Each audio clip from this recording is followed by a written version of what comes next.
பொருளாதார சிக்கலில் தவித்துக் கொண்டிருக்கும் நாடுகளில் நம் இந்தியாவும் ஒன்று. அதற்கு காரணம் மக்கட்சுமை. மக்கட்தொகையினால் இட நெருக்கடியுடன் உணவு மற்றும் நிதி நெருக்கடியும் ஏற்பட்டுள்ளது. தனிச்சி பெற்ற நாடாக வேண்டுமெனில் நாம் ஒவ்வொருவரும் நம் தனிநபர் வருமானத்தை பெருக்கிக் கொள்ள முயல வேண்டும். அதற்கு குறைந்த முதலீட்டில் சுய தொழிலை செய்யலாம். வேளாண்மையுடன் இணை தொழிலாகவோ தனி தொழிலாகவோ காளான் வளர்க்கலாம். காளான் வளர்ப்பு குறைந்த முதலீட்டில் செய்யக்கூடிய ஒரு சிறந்த தொழில். உணவு காளான்களை பற்றியும் அதனை வளர்க்கும் முறையை பற்றியும் இப்படத்தொகுப்பில் பார்க்கலாம்.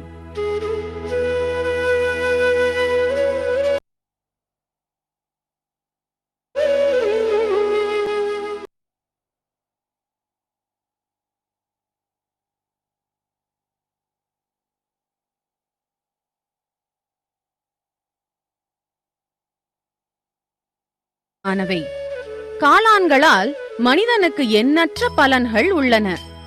மற்ற தாவரங்களைப் போலவே வளர்ந்து பயனளிக்கும் இக்காளான்கள் பூசண வகையை சார்ந்தவையாகும். இக்காளான்கள் தாவரங்களாகவே கருதப்பட்டாலும் ஒளிச்சேர்க்கையில் இவை ஈடுபடுவதில்லை. எனவே இவற்றை பச்சையமில்லா தாவரமாக கருதுகிறோம்.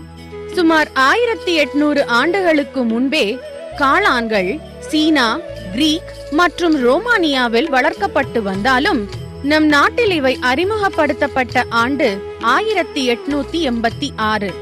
காளான் உற்பத்தி சீராக இருந்தால் மட்டுமே இதற்கென ஒரு நல்ல சந்தை உருவாகும். காளானை மிகவும் எளிதான முறையில் வளர்க்கலாம். அதற்கு குறைவான அளவிலேயே முதலீடும் இடமும் தேவை.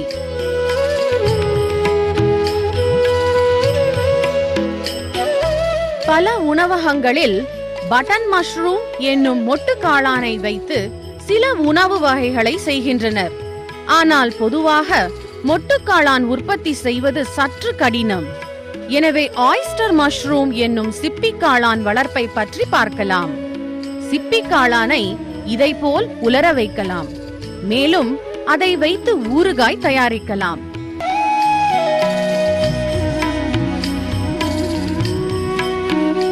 முதலில் காளான் வளர்ப்பில் இருக்கும் சில சிக்கல்களை பற்றி பார்ப்போம். நல்ல தரமான படுக்கை வித்து தொடர்ச்சியாக கிடைப்பதில் சில இடர்கள் உள்ளன. படுக்கை வித்துகளுக்கான தேவை சீராக இல்லாததால் அதன் உற்பத்தியும் சீராக இல்லை. பல இடங்களில் ஓரிரு அறுவடைக்கு பின் காளான் உற்பத்தியில் பாதிப்பு வருகின்றது. வேறு நுண்ணுயிர்களாலும் காளான் கெட்டுவிடும் வாய்ப்பு அதிகமாக உள்ளது. காளான்கள் பூசண வகையை சார்ந்தவை. இதை போன்று ஆயிரக்கணக்கான காளான்கள் இயற்கையில் உள்ளன. ஆனால்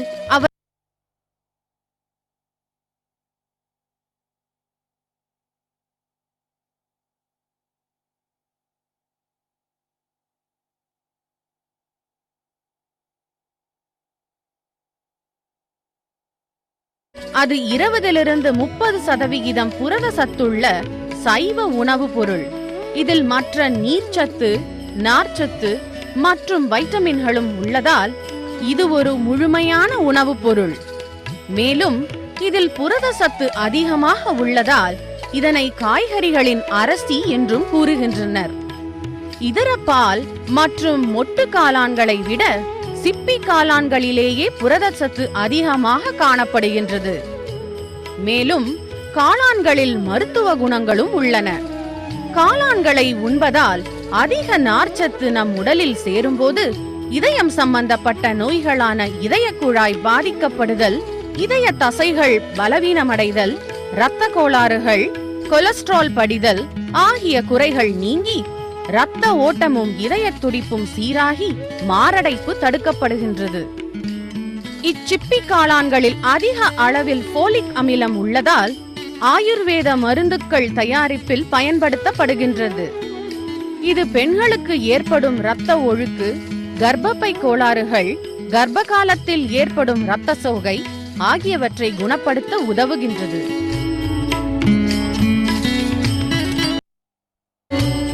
இக்காளான்கள் இயற்கை வகைகள் இருப்பினும் அவற்றில் உண்ணக்கூடிய வகைகள் வெறும் 2000. இவற்றிலும் வர்த்தக ரீதியாக 20 வகைகளே வளர்க்கப்படுகின்றன. காளான்களில் பல வகையான வடிவங்களும் வகைகளும் உள்ளன. வடிவங்களை எடுத்துக்கொண்டால் குடை காளான், சிப்பி காளான், கிழங்கு காளான், புனல் காளான், வைக்கோல் காளான், மொட்டு காளான் என வகைப்படுத்தலாம். இவற்றின் வகைகளை வைத்து சிப்பி காளான், மொட்டு காளான், ஜிடேக் காளான், பால் காளான், ஜெல்லி காளான், நெமகோ காளான், வெள்ளிக்காது காளான் என வகைப்படுத்தலாம்.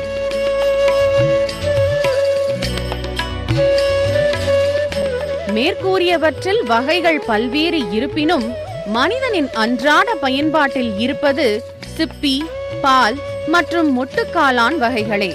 இவற்றில் பால் மற்றும் மொட்டுக்காளான் வளர்ப்பு சற்று சிரமமானது. நம் தட்ப வெப்ப சூழ்நிலைகளை கருத்தில் கொண்டு பார்த்தால் சிப்பி காளான்களையே செம்மையாக வளர்க்கலாம். கோ 1, KPK 1, MDU 1, MDU 2, ஊட்டி 1 ஆகியவை சிப்பி காளான்களின் ரகங்கள்.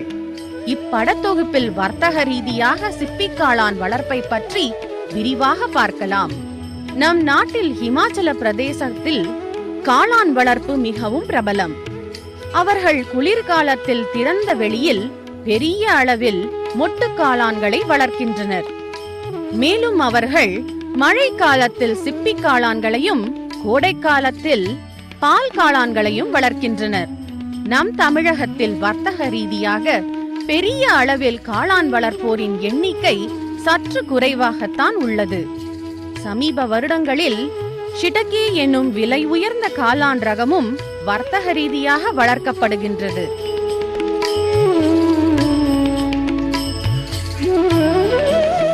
முதலில் ஒயிட் பட்டன் மஷ்ரூம் எனப்படும் மொட்டுக்காளான் வளர்ப்பை பற்றி சிறிது பார்க்கலாம். இவற்றை அகாரிகஸ் பைஸ்போரஸ் என்பர். இவ்வகை காளான்கள் மிகுந்த தசையுடனும் நல்ல சுவையுடனும் இருக்கும். இவ்வகை காளான்களுக்கு நல்ல சந்தை எப்பொழுதும் உண்டு. ஆனால் இதன் வளர்ப்பு முறை சற்று கடினமானது. எனவே இதற்கு கூடுதல் உழைப்பும் கவனமும் தேவை. இதை வளர்க்க முதலில் காளான் படுக்கை தயார் செய்ய வேண்டும். நெல் வைக்கோல் அல்லது கோதுமை வைக்கோலை நெல் உமியுடன் கலந்து வேப்பம் புண்ணாக்கு, கோழி கழிசல், உரம், ஜிப்சம் ஆகியவற்றை கலந்து காளான் படுக்கை தயார் செய்ய வேண்டும். கொதிநீர் முறையில் இவ்வூடகத்தில் உள்ள நுண்கிருமிகளை கொல்ல வேண்டும். பின்னர் மொட்டுக்காளான் வித்துக்களை நாம் தயாரித்து வைத்துள்ள ஊடகத்துடன் கலக்க வேண்டும். இக்கலவையை பாலித்தீன் பைகளில் நிரப்ப வேண்டும். அதன் பின் 15-20 நாட்களில் காளான் பூசணம் ஊடகத்தின் மேல் நன்றாக பரவிவிடும். பின்னர் அப்பையை திறந்து வேண்டும்.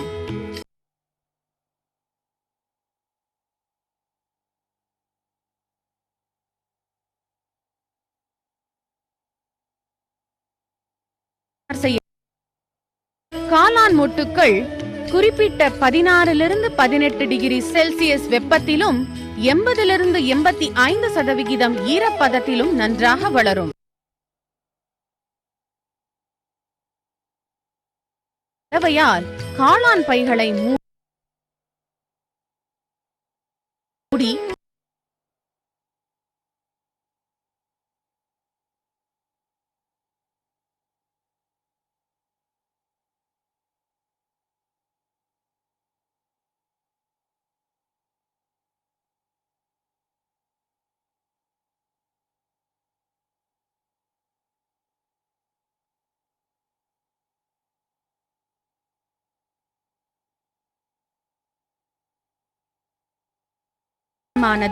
இதில் 24% புரதம் இருக்கும். இம்முறை வளர்ப்பிற்கு அதிக அளவில் முதலீடு தேவை. எனவே மொட்டுக்காளான் வளர்ப்பு நம் நாட்டில் பரவலாக காணப்படுவதில்லை. இப்பொழுது பால் காளான் வளர்ப்பை பற்றி சுருக்கமாக பார்ப்போம். இவை காலோகைப் இண்டிகா என்று அழைக்கப்படுகின்றன. பால் காளான்கள் அதிக வெப்பம் நிறைந்த பகுதிகளில் நன்கு வளரக்கூடியவை. இவை 30-35 டிகிரி செல்சியஸிலும் நன்றாக வளரும். இக்காளான் பால் வெள்ளை நிறத்தில் கவர்ச்சியாக காணப்படும்.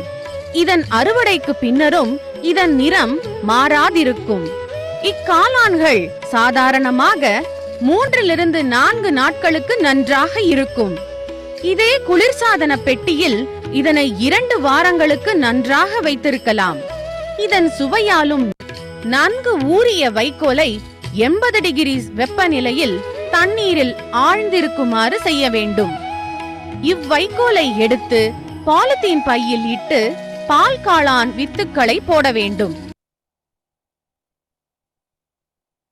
காளான் திசு அப்படுக்கை முழுவதும் பரவிவிடும். பின்னர் அப்பையை திறந்து கிருமி நீக்கம் செய்யப்பட்ட கேசிங் கலவையை கொண்டு மூடிவிட வேண்டும். காளான் வளர தேவையான ஈரப்பதத்தை தர தண்ணீர் தெளித்து வரலாம். பின்னர் 15-20 நாட்களில் காளான் வெளிவரும். அது நன்றாக வளர்ந்தவுடன், அதாவது 8-10 நாட்களில் அறுவடை செய்யலாம்.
பலர் பால் காளானிற்கு அதிக முக்கியத்துவம் கொடுத்தனர்.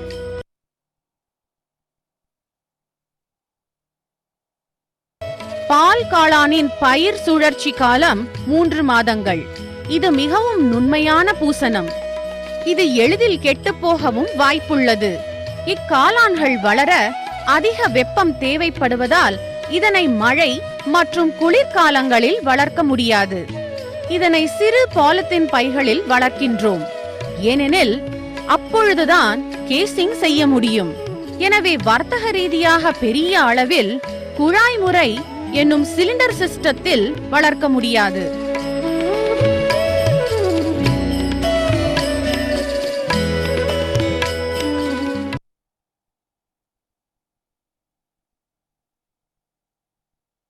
ஆயிஸ்டர் மஷ்ரூம் என்னும் சிப்பிக்காளான் பரவலாக வளர்க்கப்பட்டு வருகின்றது. பிளூரோட்டஸ் புளோரிடா, பிளூரோட்டஸ் ஆஸ்ட்ரியாட்டஸ், பிளூரோட்டஸ் சஜோர்கஜு, பிளூரோட்டஸ் ஜமோர், பிளூரோட்டஸ் சிட்ரினோபிலியாட்டஸ் ஆகியவை இதில் வளர்க்கப்படும் வகைகள். இதில் சமீபத்திய அறிமுகம் ஹிப்சிசைகஸ் உல்மேரியஸ். நீங்கள் பார்ப்பது பிளூரோட்டஸ் புளோரிடா. இது நல்ல வெள்ளை நிறத்தில் இருக்கும். ஆனால் இக்காளான்களை அறுவடை செய்து ஒரு நாள் மட்டுமே வைத்திருக்க முடியும். நீங்கள் பார்ப்பது பிளூரோட்டஸ் சஜோர்கஜு. இது பழுப்பு நிறத்தில் இருக்கும். ஆனால் இதன் உற்பத்தியும் இருப்பு வைத்தலும் அதிகம். நீங்கள் பார்ப்பது ஹிப்சிசைகஸ் உல்மேரியஸ் இனம். அனைத்து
பொருளாதார சிக்கலில் தவித்துக் கொண்டிருக்கும் நாடுகளில் நம் இந்தியாவும் ஒன்று. அதற்கு காரணம் மக்கட்சுமை. மக்கட்தொகையினால் இட நெருக்கடியுடன் உணவு மற்றும் நிதி நெருக்கடியும் ஏற்பட்டுள்ளது. தாட்சி பெற்ற நாடாக வேண்டுமெனில் நாம் ஒவ்வொருவரும் நம் தனிநபர் வருமானத்தை பெருக்கிக் கொள்ள முயல வேண்டும்.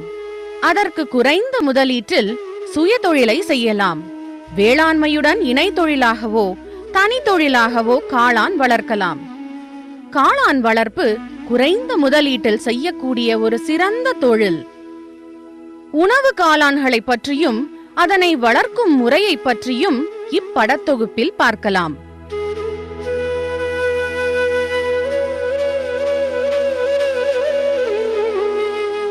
இயற்கை நமக்கு பல அறிமுகங்களை தந்துள்ளது.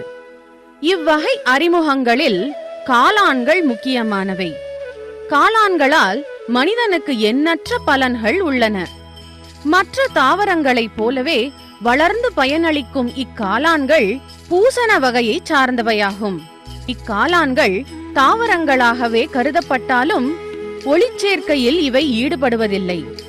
எனவே இவற்றை பச்சையமில்லா தாவரமாக கருதுகிறோம்.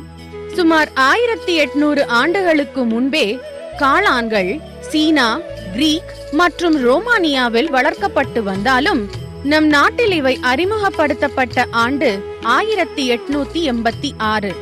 காளான் உற்பத்தி சீராக இருந்தால் மட்டுமே இதற்கென ஒரு நல்ல சந்தை உருவாகும். காளானை மிகவும் எளிதான முறையில் வளர்க்கலாம். அதற்கு குறைவான அளவிலேயே முதலீடும் இடமும் தேவை.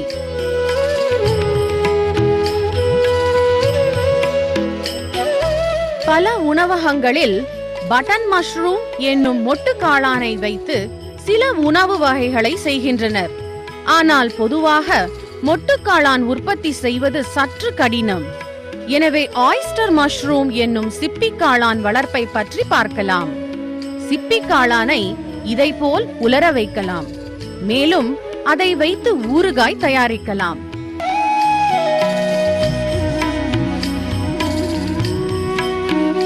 முதலில் காளான் வளர்ப்பில் இருக்கும் சில சிக்கல்களை பற்றி பார்ப்போம். நல்ல தரமான படுக்கை வித்து தொடர்ச்சியாக கிடைப்பதில் சில இடர்கள் உள்ளன. படுக்கை வித்துகளுக்கான தேவை சீராக இல்லாததால் அதன் உற்பத்தியும் சீராக இல்லை. பல இடங்களில் ஓரிரு அறுவடைக்கு பின் காளான் உற்பத்தியில் பாதிப்பு வருகின்றது. வேறு நுண்ணுயிர்களாலும் காளான் கெட்டுவிடும் வாய்ப்பு அதிகமாக உள்ளது. காளான்கள் பூசண வகையை சார்ந்தவை.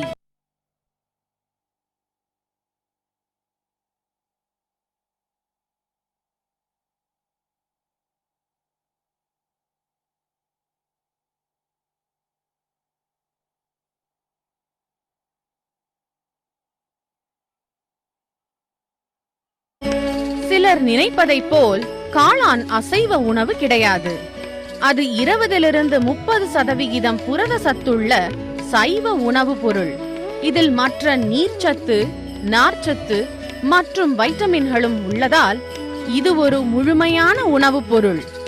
மேலும் இதில் புரத சத்து அதிகமாக உள்ளதால் இதனை காய்கறிகளின் அரசி என்றும் கூறுகின்றனர். இதர பால் மற்றும் மொட்டு காளான்களை விட சிப்பி காளான்களிலேயே புரதச்சத்து அதிகமாக காணப்படுகின்றது. மேலும் காளான்களில் மருத்துவ குணங்களும் உள்ளன. காளான்களை உண்பதால் அதிக நார்ச்சத்து நம் உடலில் சேரும்போது இதயம் சம்பந்தப்பட்ட நோய்களான இதய குழாய் பாதிக்கப்படுதல், இதய தசைகள் பலவீனமடைதல், இரத்த கோளாறுகள், கொலஸ்ட்ரால் படிதல் ஆகிய குறைகள் நீங்கி இரத்த ஓட்டமும் இதய துடிப்பும் சீராகி மாரடைப்பு தடுக்கப்படுகின்றது. இச்சிப்பி காளான்களில் அதிக அளவில் போலிக் அமிலம் உள்ளதால் ஆயுர்வேத மருந்துகள் தயாரிப்பில் பயன்படுத்தப்படுகின்றது. இது பெண்களுக்கு ஏற்படும் இரத்த ஒழுக்கு, கர்ப்பப்பை கோளாறுகள், கர்ப்ப காலத்தில் ஏற்படும் இரத்த சோகை ஆகியவற்றை குணப்படுத்த உதவுகின்றது.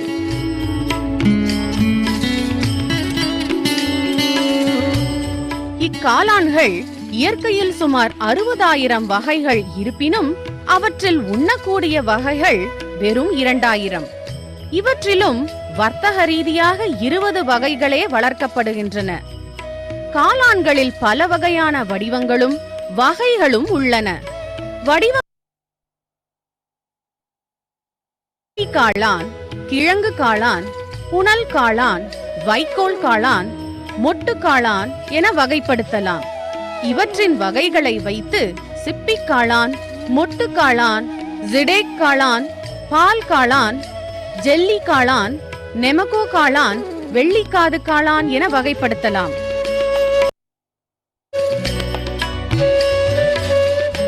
மேற்கூறியவற்றில் வகைகள் பல்வேறு இருப்பினும் மனிதனின் அன்றாட பயன்பாட்டில் இருப்பது சிப்பி, பால் மற்றும் மொட்டுக்காளான் வகைகளே.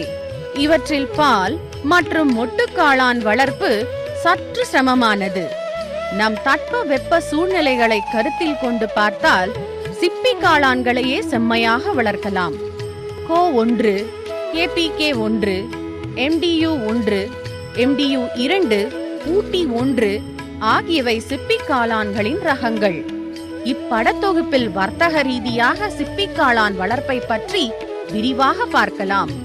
நம் நாட்டில் ஹிமாச்சல பிரதேசத்தில் காளான் வளர்ப்பு மிகவும் பிரபலம். அவர்கள் குளிர்காலத்தில் திறந்த வெளியில் பெரிய அளவில் மொட்டு காளான்களை வளர்க்கின்றனர்.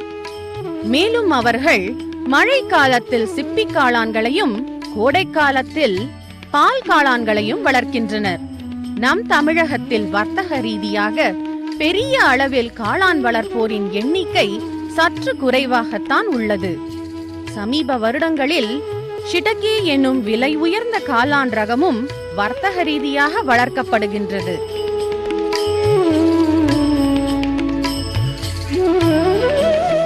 முதலில் ஒயிட் பட்டன் மஷ்ரூம் எனப்படும் மொட்டுக்காளான் வளர்ப்பை பற்றி சிறிது பார்க்கலாம்.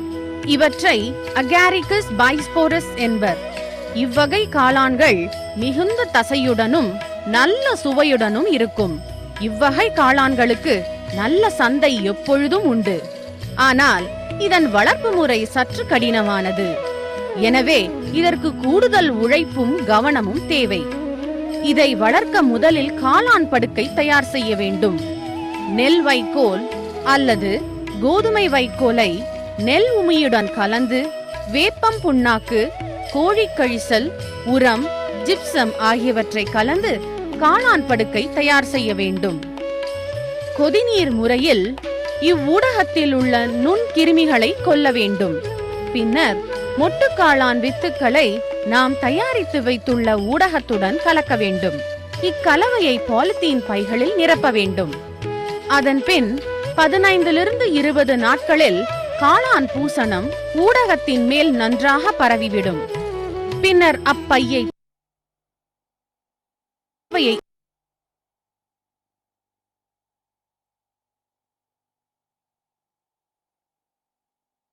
ஆகியவற்றை சேர்த்து இக்கலவையை தயார் செய்ய வேண்டும்.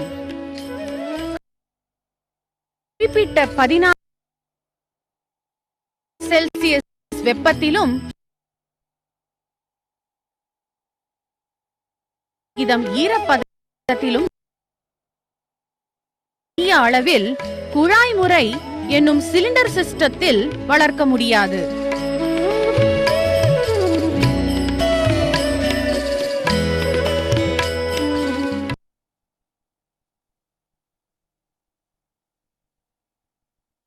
ஆயிஸ்டர் மஷ்ரூம் என்னும் சிப்பிக்காளான் பரவலாக வளர்க்கப்பட்டு வருகின்றது. பிளூரோட்டஸ் புளோரிடா, பிளூரோட்டஸ் ஆஸ்ட்ரியாட்டஸ், பிளூரோட்டஸ் சஜோர்கஜு, பிளூரோட்டஸ் ஜமோர், பிளூரோட்டஸ் சிட்ரினோபிலியாட்டஸ் ஆகியவை இதில் வளர்க்கப்படும் வகைகள். இதில் சமீபத்திய அறிமுகம் ஹிப்சிசைகஸ் உல்மேரியஸ்.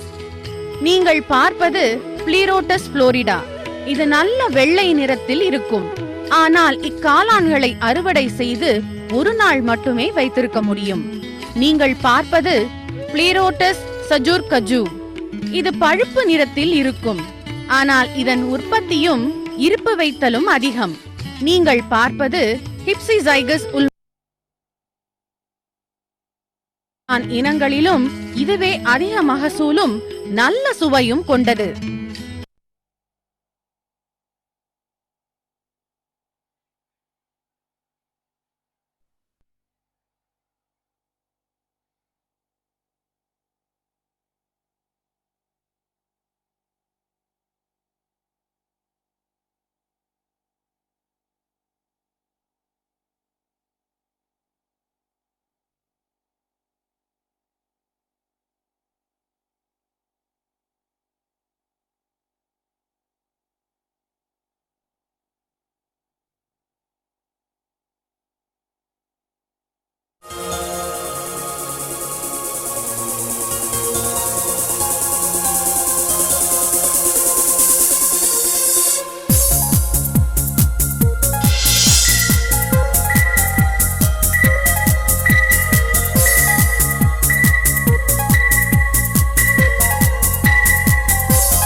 பொருளாதார சிக்கலில் தவித்துக் கொண்டிருக்கும் நாடுகளில் நம் இந்தியாவும் ஒன்று. அதற்கு காரணம் மக்கட்சுமை. மக்கட்தொகையினால் இட நெருக்கடியுடன் உணவு மற்றும் நிதி நெருக்கடியும் ஏற்பட்டுள்ளது. தாட்சி பெற்ற நாடாக வேண்டுமெனில் நாம் ஒவ்வொருவரும் நம் தனிநபர் வருமானத்தை பெருக்கிக் கொள்ள முயல வேண்டும். அதற்கு குறைந்த முதலீட்டில் சுய தொழிலை செய்யலாம். வேளாண்மையுடன் இணை தொழிலாகவோ தனி தொழிலாகவோ காளான் வளர்க்கலாம். காளான் வளர்ப்பு குறைந்த முதலீட்டில் செய்யக்கூடிய ஒரு சிறந்த தொழில். உணவு காளான்களை பற்றியும் அதனை வளர்க்கும் முறையை பற்றியும் இப்படத்தொகுப்பில் பார்க்கலாம்.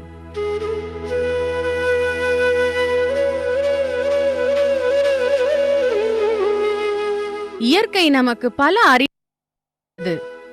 இவ்வகை அறிமுகங்களில் காளான்கள் முக்கியமானவை.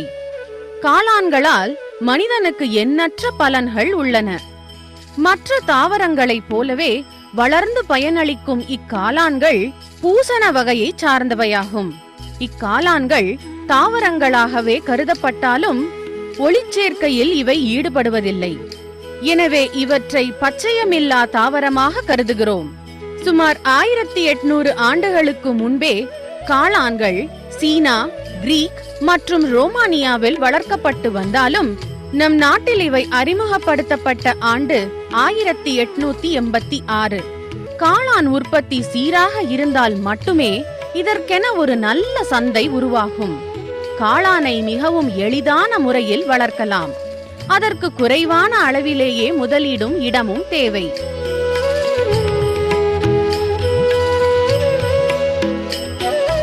பல உணவகங்களில் பட்டன் மஷ்ரூம் என்னும் மொட்டு காளானை வைத்து சில உணவு வகைகளை செய்கின்றனர். ஆனால் பொதுவாக மொட்டு காளான் உற்பத்தி செய்வது சற்று கடினம். எனவே ஆயிஸ்டர் மஷ்ரூம் என்னும் சிப்பி காளான் வளர்ப்பை பற்றி பார்க்கலாம். சிப்பி காளானை இதைப்போல் உலர வைக்கலாம். மேலும் அதை வைத்து ஊறுகாய் தயாரிக்கலாம்.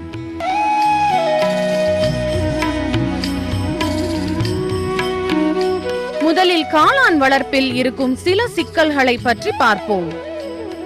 நல்ல தரமான படுக்கை வித்து தொடர்ச்சியாக கிடைப்பதில் சில இடர்கள் உள்ளன. படுக்கை வித்துகளுக்கான தேவை சீராக இல்லாததால் அதன் உற்பத்தியும் சீராக இல்லை. பல இடங்களில் ஓரிரு அறுவடைக்கு பின் காளான் உற்பத்தியில் பாதிப்பு வருகின்றது. வேறு நுண்ணுயிர்களாலும் காளான் கெட்டுவிடும் வாய்ப்பு அதிகமாக உள்ளது. காளான்கள் பூசண வகையை சார்ந்தவை. இதை போன்று ஆயிரக்கணக்கான காளான்கள் இயற்கையில் உள்ளன. ஆனால்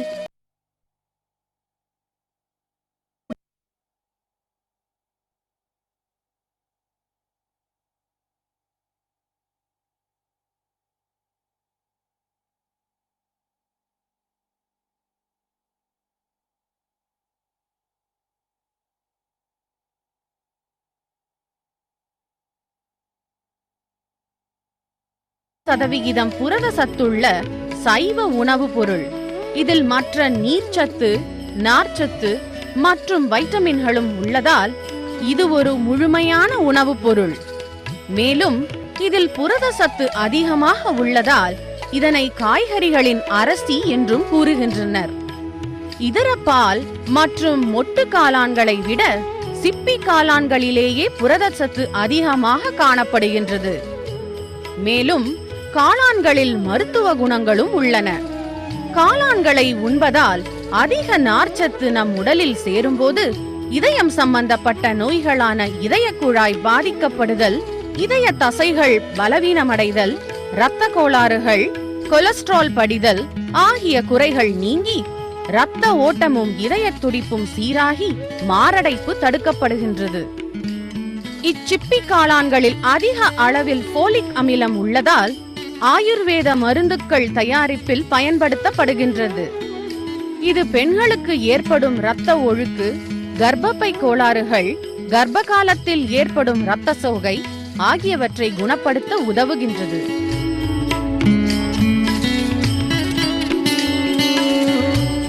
இக்காளான்கள் இயற்கையில் சுமார் 60,000 வகைகள், உண்ணக்கூடிய வகைகள் வெறும் 2000.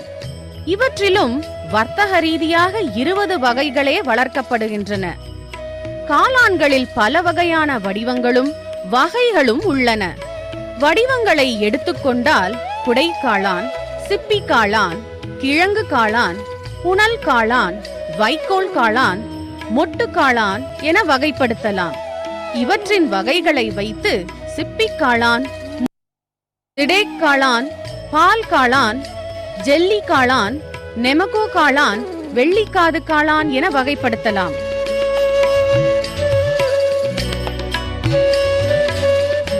மேற்கூறியவற்றில் வகைகள் பல்வேறு இருப்பினும் மனிதனின் அன்றாட பயன்பாட்டில் இருப்பது சிப்பி, பால் மற்றும் மொட்டு காளான் வகைகளே.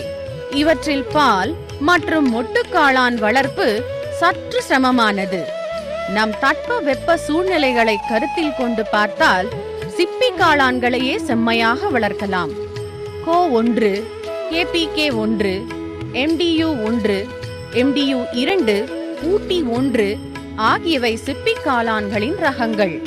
இப்படத்தொகுப்பில் வர்த்தக ரீதியாக சிப்பி காளான் வளர்ப்பை பற்றி விரிவாக பார்க்கலாம். நம் நாட்டில் ஹிமாச்சல பிரதேசத்தில்